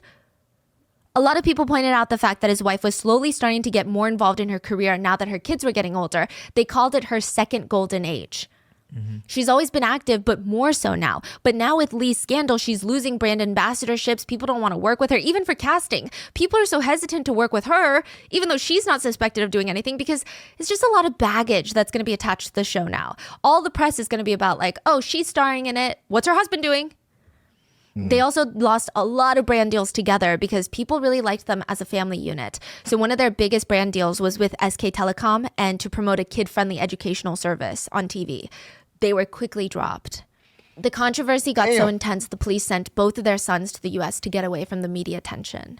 News reports started coming out that Lee was part of the top 1% of VIPs at a room salon. But in reality, he was allegedly just a guest at a room salon club dubbed as a 1% club. So like it's like a play on words, like, "Oh, he's top 1%, almost indicating he's there all the time. What is he doing there all the time?" And again, I have nothing to say about the timing about all of this, but if I did have something to say, I would probably say there are no such things as coincidences. G-Dragon was accused of doing drugs based off of Nami's testimony. He was paraded around in the media, dragged through the mud. He almost lost his career. At one point, he was facing over $38 million in penalty fees for breaking brand ambassadorship deals because of this scandal. His life was about to be over. The police were basically barking to the whole nation that G-Dragon was the bad guy and they're going to get him. Then all of his drug tests come back negative. The public start to question if maybe the investigation had been excessive. The police feel like they've been caught with their fists in their mouths. So now with Lee, they're even more desperate. They have to do something to redeem their image. And yet, even with all these negative drug tests, Lee was called in for his 3rd police questioning. And each time it was a press circus. Each time he had to stand in front of all these journalists that were actively digging up every single bad thing that he did from his past and twisting it in just really gross ways. He would have to apologize for something that he wasn't even proven guilty of doing yet. And December 23rd, 2023, so a few months ago, Lee walked into the police station for his 3rd questioning. He would not walk back out for 19 hours. Ouch. He walked in at 10 a.m. and would not walk out until 5 a.m. the next day. It's snowing outside. It's freezing. He's wearing a black coat and a scarf. He bows to the press, and the first thing he says are, "First of all, I'm sincerely sorry to have the reporters wait because it ended so late today with the investigation. Man, His statement to the press they could go after his home. third and last interrogation was, I did my best to cooperate today. Now I ask the police to carefully determine which side of the statement is credible between me and the blackmailers. Once again, I'm sorry to keep you guys all waiting this late.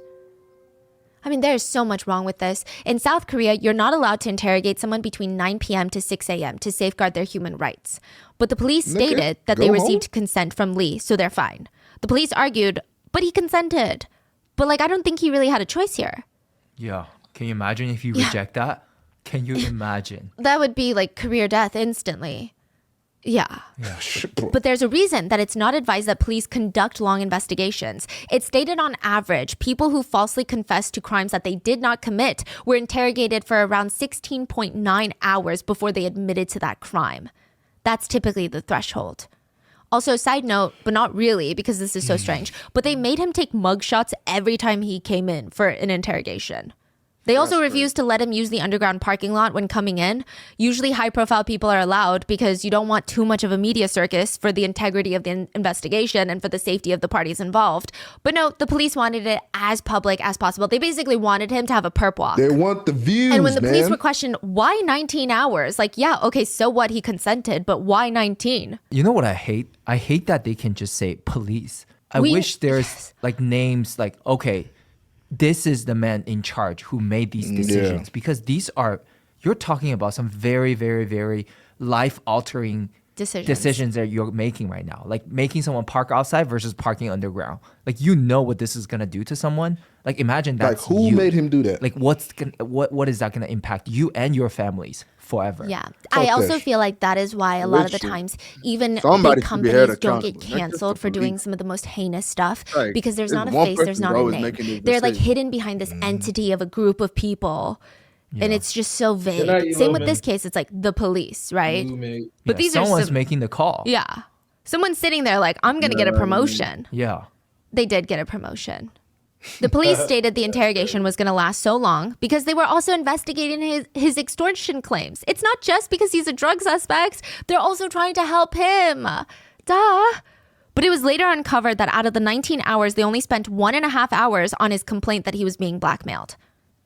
After 19 hours of being interrogated, Lee admitted he might have taken drugs, but by complete accident. He stated there was a situation where he was having trouble sleeping, and Nami said that she had a sleeping pill that she could let him have. But she said, no, don't ingest it. It's not going to work quickly enough. It works better and faster if you snort it. So he stated that she instructed him to snort it through a straw. He doesn't know if this was a drug or not. He genuinely thought it was a sleeping pill. Now, think about how strange this is. 19-hour interrogation. Lee is in the clear at this point. He's got all negative drug tests so far. But suddenly, after a 19-hour interrogation, even though the science and the drug tests state otherwise, Lee is admitting to doing drugs, at least in some capacity. Almost immediately after the third interrogation, Lee's attorney stated this was completely unjust and they demanded a lie detector test for Lee. Now, this is not his attorney saying this, but netizens have kind of put this together. First of all, we don't know if the snorting of a sleeping pill through a straw incident even happened or if he was pressured to say that it happened by the police. So if Lee lied and was pressured to say it, if that's the case, he's innocent. Second, even if it did happen, could it have been just really sleeping pills that he snorted? Because Lee's drug test all came back clean. So if that's the case, he's innocent. Third, Lee might have just been trying to be overly helpful with the police. He might have felt like honesty is the best choice here, and he assumed that if he was honest with the police, they would help him find justice. Yeah, because there's no reason for him Only to fuck them up confess even to more. anything right now. What Exactly, are you talking about? because he's in the clear, right? Yeah. Which in that case, he's innocent. Fourth, Lee told the truth. He thought it was sleeping pills. It turned out not to be. If that's the case, how did it not show up on the drug test? But also, he's innocent because he was drugged. Yeah. Now, fifth, if Lee didn't tell the truth, he knew that he snorted a recreational drug, but he was trying to play it off. That just doesn't make sense because his drug test came back negative. Why would he ever tell the truth now if that's what really happened? Yeah. Like, he's clear. Why would he screw himself over the last minute? Yeah, like this is anybody with brain cell will come to this conclusion. Like this makes no sense for him. Exactly. Like, no sense. And even if he said that and was not forced to say that, everything leads to he's innocent. Yeah. He's innocent. Like, I don't know what to say. He's innocent. Yeah. His attorney stated, if Nami was telling the truth, the drug test should have come back positive, but they came back negative. Lee is finding himself in an extremely unfair situation. A lie detector test should be conducted on both of them to verify who is speaking truthfully. Allegedly, the police officer interrogating Lee was calling Nami, the blackmailer, by her first name, but in a very casual way. You would never really hear that in a professional setting. It just sounded too friendly, too casual in Korean verbiage, almost hinting at some sort of friendliness or even rapport built with Nami. Then there was backlash. The police just stated, we investigated fairly according to the law and principles. So he gets released from his 19-hour interrogation, and 24 hours right after, before Lee's death, 2 more phone calls were leaked. So one between Nami, the middle blackmailer, and Lee's friend, Mr. Kim. Wait, and let me hear that again. So hours right after, before Lee's death, 2 more phone nigga calls died? were leaked. So one between Nami, the middle blackmailer, and Lee's friend, Mr. Kim, and the other between Nami and Lee. Both phone calls take place when Nami is trying to get $250,000. Now, the first phone call with Mr. Kim, the friend, Nami's talking about how she thinks someone bugged her house through her house plants. not know that. And side note, I've heavily shortened these. Nami just rambles like the whole conversation. So Mr. Kim asks, what do you mean they have a recording file on you? I think Lee, the actor, the nigga's dead. Yeah, bro, it's in the title. You knew that. Oh shit, I ain't even read that. I'm cooked. I'm cooked. I about chat. I was so locked in onto the scammer niggas, bro. Because there's so much going on, bro. There's so much shit going on, but I forgot the nigga died, bro. That's tough. I didn't even know. That's crazy. I'm over here like, wait, through what? her house plants. And side note, I've heavily shortened these. Nami just rambles like the whole conversation. So Mr. Kim asks, what do you mean they have a recording file on you? I think they planted something in my house. What? Just made me I think they planted something in my more house. mad. By the way, Lee has been in and out of my house a lot, and I think the blackmailer knows way too much about the dates and the information about my house. About what? Just personal conversations. You know, I had a deep relationship with Lee. Anyway, there were things like physical relationships with Lee, you know? Yeah.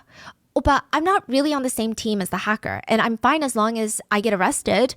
Shouldn't we save Lee, though? I want to die. But what do we do about this?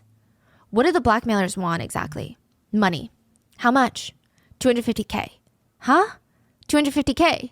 I mean, there's no end to that, though. Even if we pay for it anyway, it's just going to keep going. No. But I know this guy. I don't care if I am poor. I'm going to protect Lee. Lee is okay. There's nothing else. Like, Lee didn't take drugs or anything. No, Lee did drugs. What? Lee did drugs with me. Who? Oppa, Lee did drugs with me. He did what with you?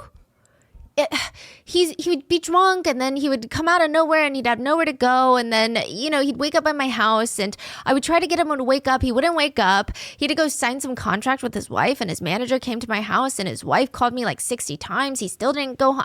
I don't know, okay? I only met married men, so I don't know them well, but I think Oppa has not cheated before much. That's why he likes to drink, and he drinks, and he doesn't know where to go. Wait, so what kind of meds did he take?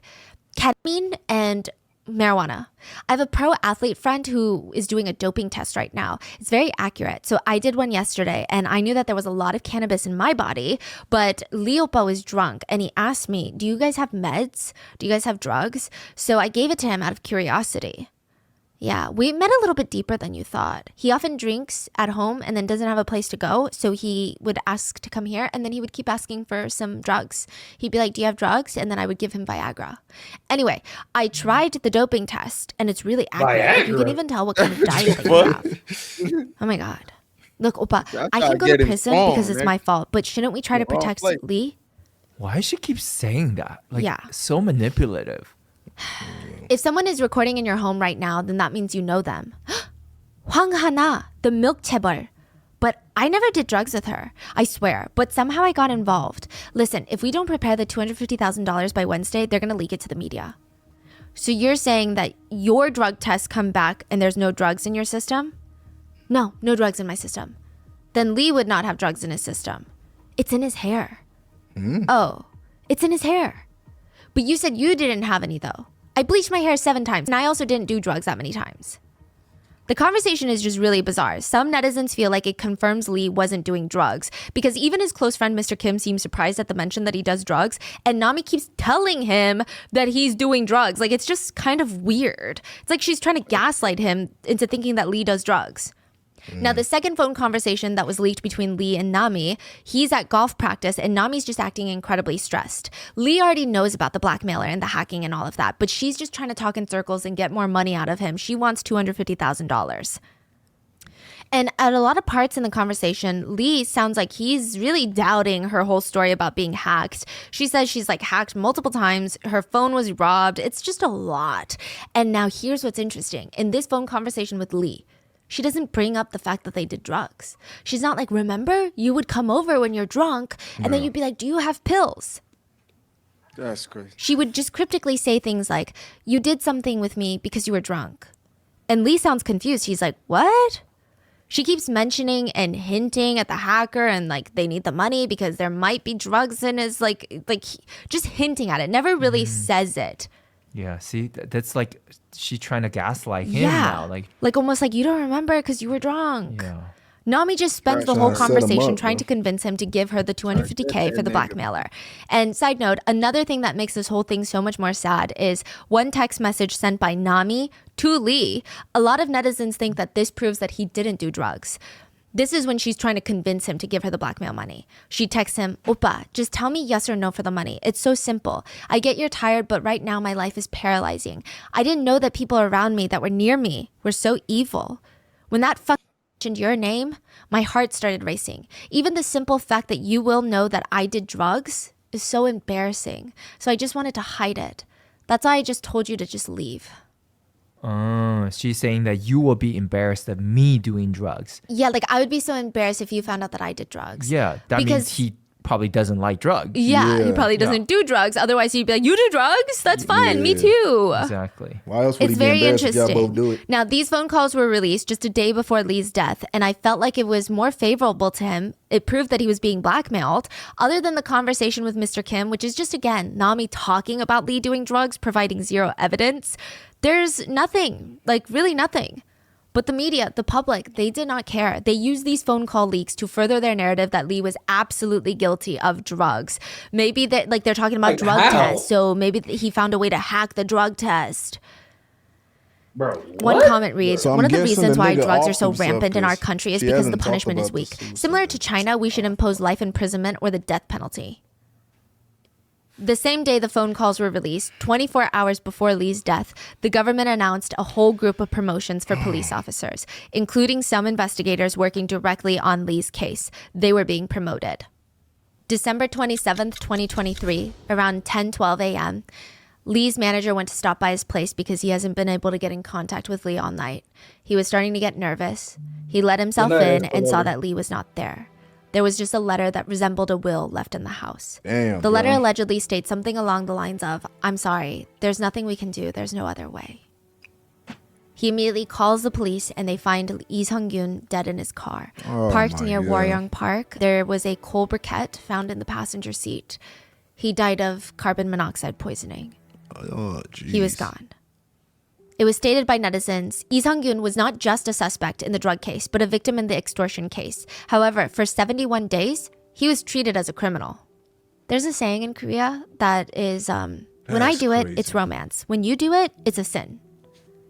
It usually applies for cheating. When you are the cheater, you romanticize it. You have all these reasonings behind why you did it. But then when someone else does it, you read about it on the news, or you hear your neighbor cheated, or your wife cheats. They're despicable sinners, and they deserve every bad, horrendous consequence that comes their way. And again, I'm not defending cheating, but cheating is maybe the only thing that we can assume Lee did. And even that, Yeah. we don't know the pure extent of that. While it's bad, does he really need to lose his career because of it? It's a conversation for him and his family, and for them to decide how to proceed. It's sad. It might make him lose fans because they thought he's a great family man and this shatters their vision of him, but that's like the full extent. That's like as bad as it should get. Yeah, like, But nigga, no. and I know drugs, He was bro. never proven guilty of anything. Fucking hell, Even bro. his death was leaked to the press. 13 minutes before Chosun TV exclusively reported the news at 11 a.m., a post went up on an online forum that read, "It looks like actor Lee Sung-gyun has died." The first few comments were before 11 a.m. and they were really confused. They read, "I'm glad this is just clickbait. Hey, don't play with people's lives like that. Well, there hasn't been a title single is it? article, so what is this bullshit? When the official news came out 13 minutes later, netizens started going back to that post and asking, why are there so many leaks in this investigation? Who put this post up? Lee was actually known for his voice. He didn't really like it, apparently, much in the beginning. Some people describe it as being stuffy. Other people, so I asked my mom, and my mom says it's like very dongle, which is like very round. It almost is like a round sound What a that handsome rolls guy, around in man. a cave. Fuck. Others describe it to be very thick, like honey. That's tough. But it's kind of his charisma when he acts. But it's also the reason why his acting is so good. It's harder for him to show a very strong, wide range of emotions clearly through his voice. He's able to do it so well. It just takes so much more effort. It's kind of incredible how many characters he's fit his voice into and his life into. Bro, he's played such a pause diverse it. role of characters throughout his career. I was just about to say something about his voice earlier. Like I was like, bro, he could be an amazing voice actor. Like his voice is so like it's actually a really good sounding voice, bro. Like his voice could be used in a lot of different shit. I didn't even know he sung. He Yeah, has I a didn't very unique sound. Yeah, I didn't know like he a was very singing. unique voice. Yeah, I didn't know he'd be singing, but that's good. His voice into and his life into. He's played such a diverse role of characters throughout his career.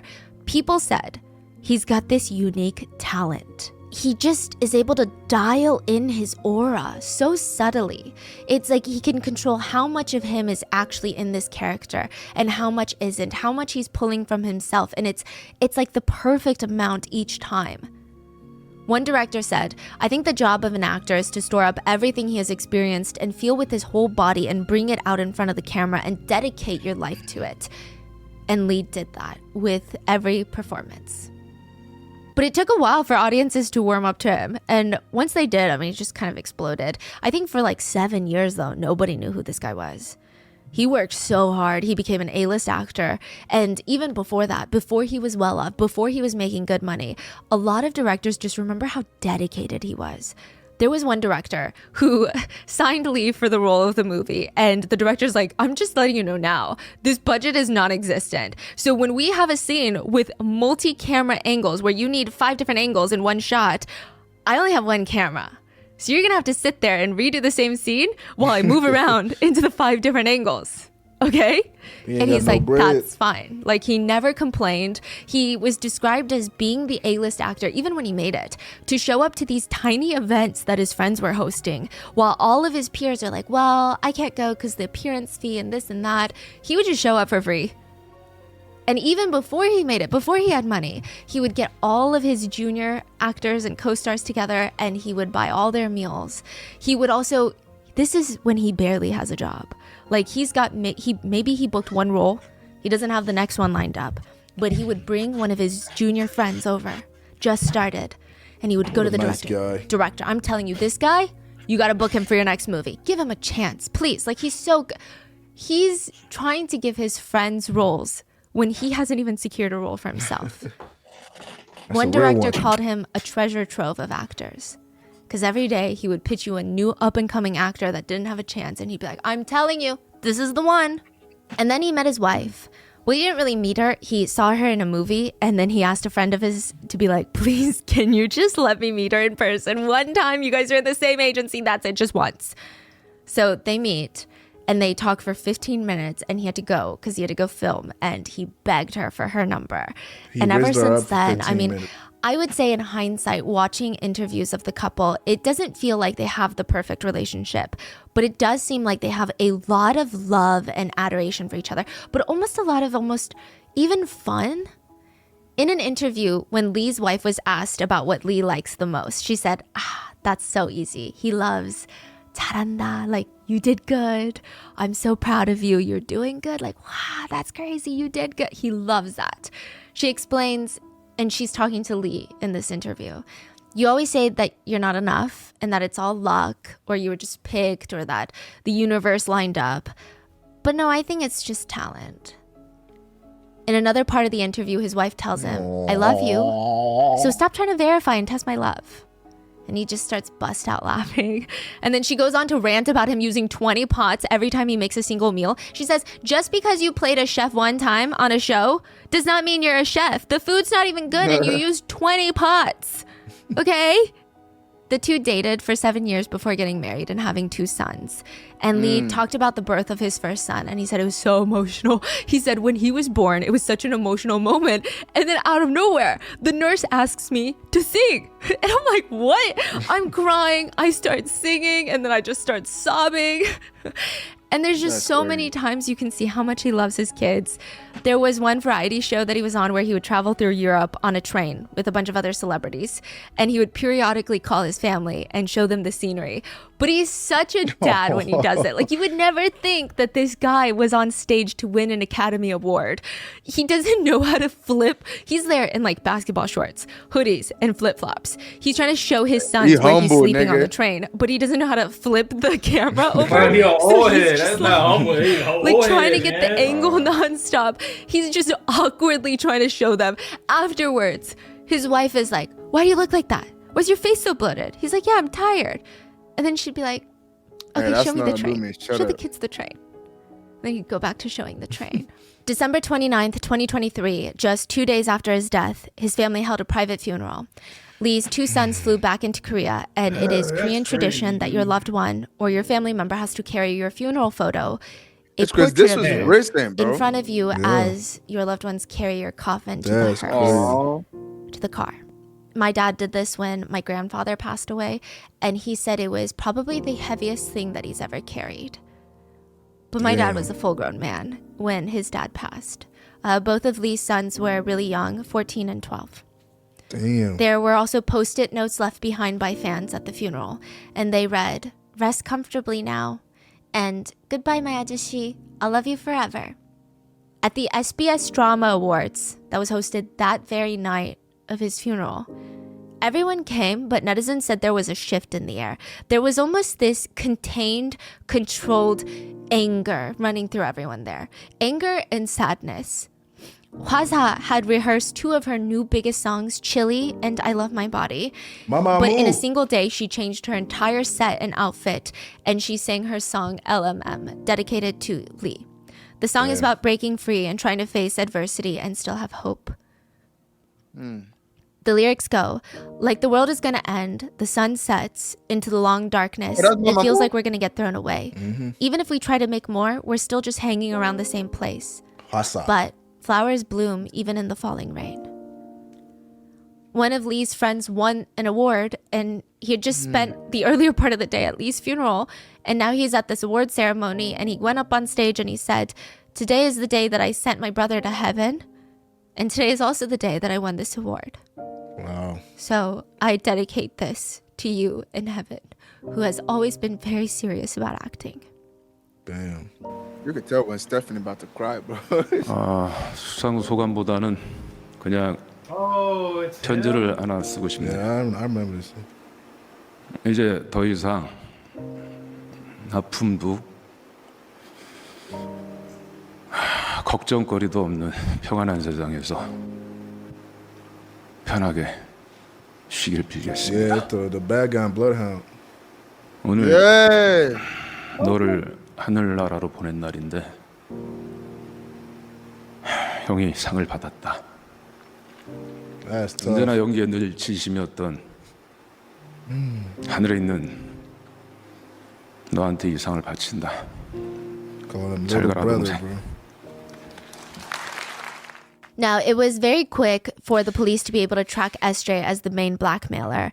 SJ was not that tech savvy. She wasn't hidden well. I mean, she was arrested the day after Lee's death on December 28th, 2023.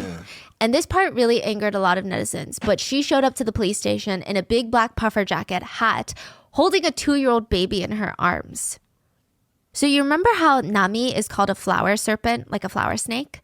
SJ is known by the people around her as the grass snake because she loved golf. But she didn't even love golf. She just loved going to golf clubs and looking for rich men to blackmail. Yeah, that's all she did. She would go on these apps, find rich married men, go to the golf course, find rich married men, sleep with them, and then she would extort them for money. More often than not, like I said, they're married. This is kind of her type for a reason. She would meet with them, sleep with them, and then say, "Oppa, I'm pregnant."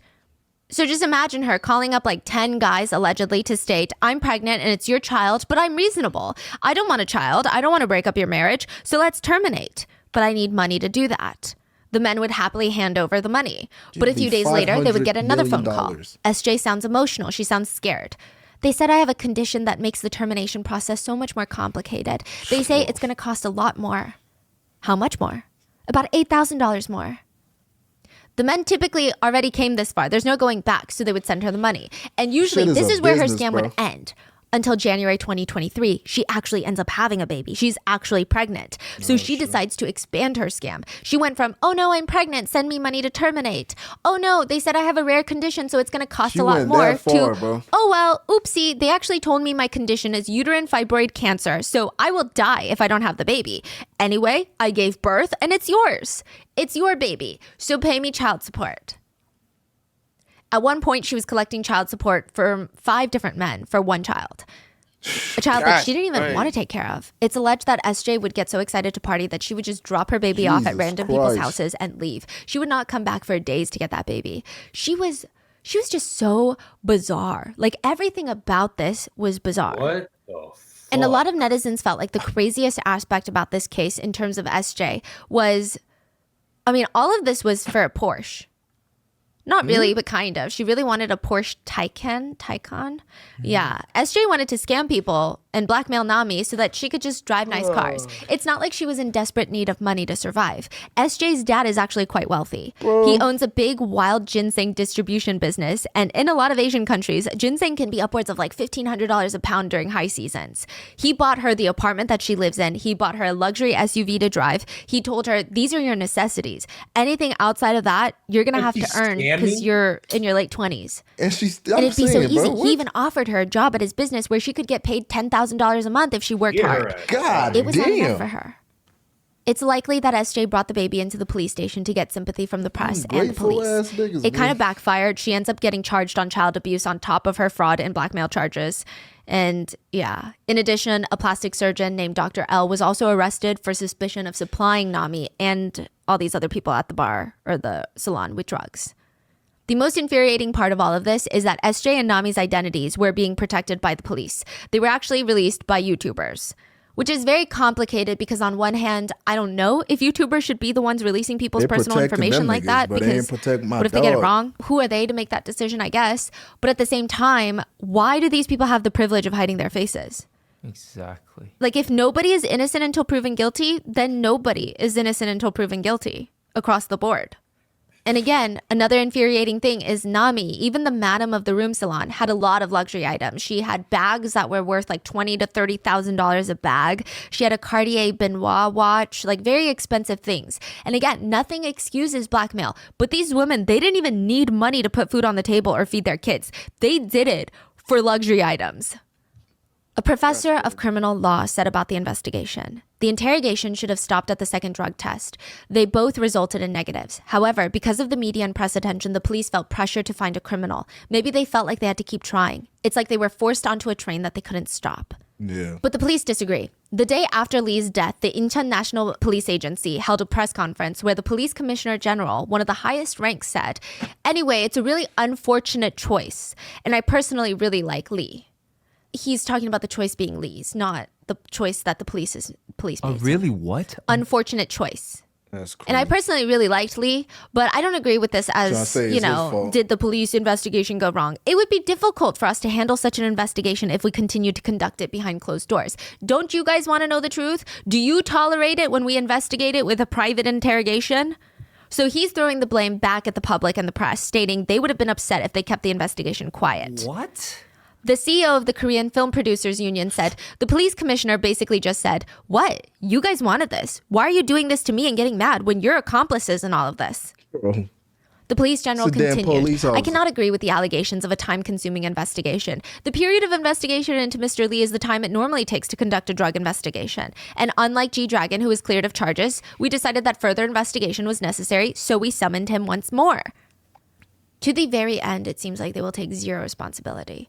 One netizen wrote, the Korean police never really cared about the extortion case because they thought they were going to bag a high-profile celeb on drugs. 2 high-profile celebs, actually, neither of whom actually took any drugs. It seems like they're only Why do interested the now police because they want need to have to, something to show for like, this lock pathetically these niggas inept up so bad? investigation, if you couldn't even call it that. Trying to make money. Another bro. commented, I still don't understand at all why they took her word for it and persisted in trying to get Lee to be tested for drugs when it was clear many weeks ago that she was lying. Why did they turn to bullying him? A 19-hour interrogation that even his lawyer came out and said was confrontational. It must have been horrific for his lawyer to say that. And to demand a polygraph test? He knew he wasn't going to be believed by anyone. Then the media came out with this sleeping pill straw story. The police and the media conspired to set up a lynch mob, and netizens delivered. Police corruption at its finest. That's what the comment means. For Korean celebrities, even being questioned and cooperating with the police, which are typically seen as traits of a good civilian, someone who is willing to talk to the police and let them investigate, they get treated like criminals instead. It just ruins their reputation regardless of if they actually committed a crime or not. My dad said it actually went so beyond that. I was talking to my parents about it, and my dad was saying the clips of him being brought in to be questioned were played over and over and over again on all the news networks. Bruh, Nonstop. it's My dad's a money, huge bruh. news watcher. Just nonstop. No news That would shit develop, is and they big. would just play that clip over and over and over and over and over again. Every day, nonstop. He wasn't even guilty, and he was being paraded around like some sort of criminal, like a circus criminal. Even Samuel, the guy that reported Nami to the police alongside SJ, said he regretted getting the police involved. He thought, first of all, I didn't even know celebrities were involved. I mean, involved, quote, involved. He thought he was just reporting Nami. And he said that he was so shocked because the person who did so many drugs and spread drugs to others is sitting right there. But they're like going after celebrities who didn't do anything. Right. They're just bombarding them. It's like the criminal is sitting right in front of you. What are you talking about? One netizen stated, someone who had a long life ahead of them died, and that blood is on a lot of people's hands. The blackmailers, the police, the press, and us, the public. Bro. Who do you believe is the most at fault? The 2 women that blackmailed him and lit the torch, or the police that grabbed that torch from them and lit Lee's house on fire, or the press that made sure that the whole world saw Lee's burning house every second of every day, The whole or the system netizens that failed came this to dude, throw bro. gasoline into the house from outside. And a big trigger point was the timing of all the leaked phone calls being released. The leaked phone call where he tells his mistress he likes her. I mean, the timing of that to overshadow his negative test results, it's just really bizarre. And also, what was the purpose? It's a private conversation between 2 parties, which, yeah, it's not the best look for him, but it's not illegal. So why is that worthy of a leak? Why is that more newsworthy? Netizens have stated at the very, very least, this is personality murder, reputation murder. One netizen asked, is Korea one of those hyper anti-drug countries? Is that why? And someone responded, yeah, but don't worry. They make up for it by being the country with the highest alcohol consumption in the world. G-Dragon posted a black screen with a white chrysanthemum on the day of Lee's funeral. He did not explicitly state why, but it's widely known in Korea that white chrysanthemums are reserved for mourning and grief. One netizen commented, regardless of what you think of G-Dragon can relate with Lee. I mean, he was left alone by the company that helped raise him to the top. Silence amongst industry friends, police pushing a hidden agenda, YouTubers, TikTokers, all going nuts, analyzing his speech patterns, his walks, his body language, preparing him up as some sort of grand lamb sacrifice alongside poor Lee Sung-gyun. And worst of all, they'll do it again to someone else sooner or later. In one of Lee's most iconic shows that he was in, it's called My Mister, there's a famous line in the ending scene where Lee goes, Tian, are you at peace now? What are your thoughts on this case? Let me know in the comments. I will see you guys on Sunday for the next episode. Stay safe. Bye. So what happened to the 2 scammers, bro? What happened to them niggas?